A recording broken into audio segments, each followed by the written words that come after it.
Hey, it's Ricky and April. Hey. Here in Jamaica, and we just wanted to come and talk to you guys about just being married and just some of the things that have helped us get along in marriage and move forward. I believe one of the things that help us so much is communication, just being able to articulate how you feel, and I think April came to the realization today is. So like if we do get in a disagreement, right? And I say, look, I need some time to process what just happened, and before I can actually give a complete thought to what just occurred. And so usually, because she grew up and her mom and dad wasn't in the picture, she equates that to rejection. Yeah. And so I had to explain to her, like, it's not me rejecting you or neglecting you. It's more so me just wanting not to say something out of anger and frustration.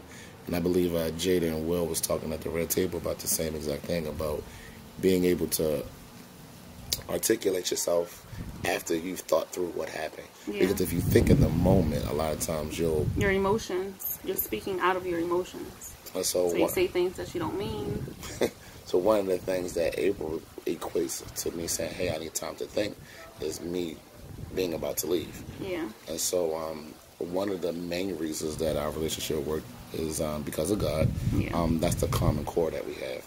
Because we have this common core, or this common belief, or this common faith, we're able to go back and say, okay, well, what does the Bible say about us? Or what God had me to do. Yeah, and so... Or how does God think about this? Or how I should think in His eyes, Or how He sees us as one, Because when I come to it and says, well, okay, it's just the two of us in this marriage. If I'm mad and she mad, we can make the decision to split. When there's another... but when I bring God into the picture, when I'm thinking about how He would think, I think He thinks about love, because He is love. So when I say, what would God do? God is love. So let me think... What would be the loving response? Exactly. How I would, And that's hard. To walk away is easy, but to actually show love, that shows strength. Yeah. Because you only know that you love somebody when you have a reason not to love them. You get what I'm saying? If you do everything I like and everything right, and you always doing what's pleasing to me, I have no reason to dislike you. Right. But the moment you do something that I dislike or is distasteful to me, how I treat you after that is dependent on if I really love you. Because the Bible says that love covers a multitude of sins. It does. And so you got to really take that literally. Because, like, if I love you, we can work through anything. Yeah. And one thing that... and love covers the sin, And we think about God and how, people will say, well, how can you say God has all the answers? God has all the answers because God is the answer, Oh, that's good. I'm a shout Gully out for this. My DJ, he taught me something. He said that anything can be fixed if you have the right tools. Now, a lot of times, people don't want to use those tools. So if the job needs a hammer because a nail is sticking out, and if you don't use that hammer, you try to press it in with your hand, you'll think that the nail is stronger. Right. But once you use the actual tools that it was meant for, you're able to complete the task. Found that the hammer is stronger because the hammer is strong enough to beat the nail. But if you just look at the hammer and don't pick it up, that makes you, in your mind, believe that the nail was more effective than the actual hammer. Yeah. Or because you're trying to use your own strength. And you think because your hand is not strong enough to press the nail down. The nail was actually stronger. Yeah. That's just a little small tidbit. But we want to really start talking about marriage and just helping people out. Because a lot of marriages have been going through. And a lot of people can come to us like, well, what are you and April doing? Like, are y'all coming up with something? So we are going to start talking about some things that actually, some tools, giving y'all some tools that actually help you in your marriage.